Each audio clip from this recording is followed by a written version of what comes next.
Shortly after the launch of the Xperia One, Sony is now expected to reveal a compact version of this smartphone soon. If you can't wait for the Android 10 that was launched not long ago, it seems like some manufacturers have also been rolling out OTA updates to their devices. Stay tuned to find out more.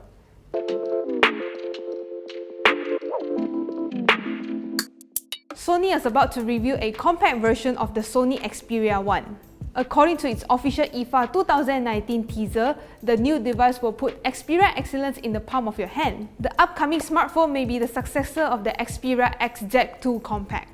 Ahead of its launch, serial leakster Roland Kwan has revealed more details of the upcoming smartphone that could be called the Xperia 2.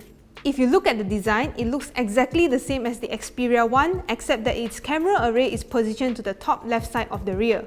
But ahead of its official event, Sony has accidentally revealed the new compact smartphone, and we can now confirm that it will be called the Sony Xperia 5. More details will be revealed by then. Just when Android 10 starts rolling out yesterday, HTC has finally pushed its Android 9 Pie update for the U11 in Malaysia. According to HTC Malaysia, the software update is 1.49 GB in size, and it is recommended that you perform a backup before you proceed with the update. This update is supposed to be pushed to the U11 starting from May, but instead the U11 Plus got it first last month. If you haven't received any update notifications, you can check manually under Settings and go to About and click Software Updates. The Huawei Mate 30 series will be launched on the 19th of September 2019. Ahead of its launch event, serial leakster OnLeaks have shared high-resolution pictures of the Huawei Mate 30 Pro, and it reveals a couple of interesting details.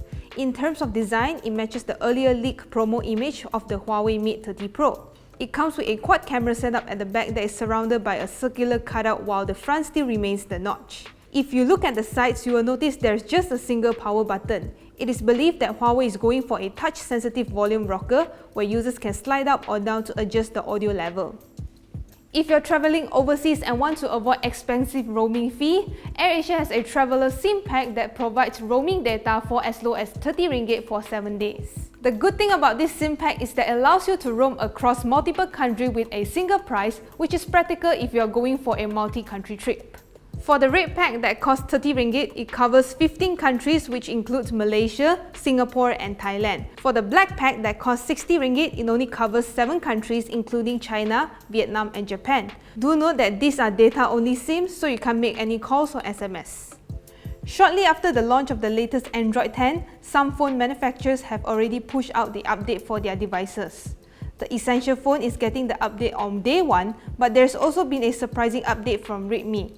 The company is rolling out the official Android 10 update to the Redmi K20 Pro in China. This was confirmed in a post on Weibo by Xiaomi CEO and co-founder Lei Jun. According to his post, you can sideload the update files on your Redmi K20 Pro with a different update files available for China and India users.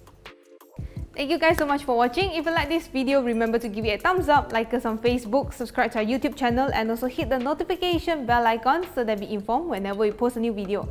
And remember to check out our latest video here and also last episode of ICYMI here.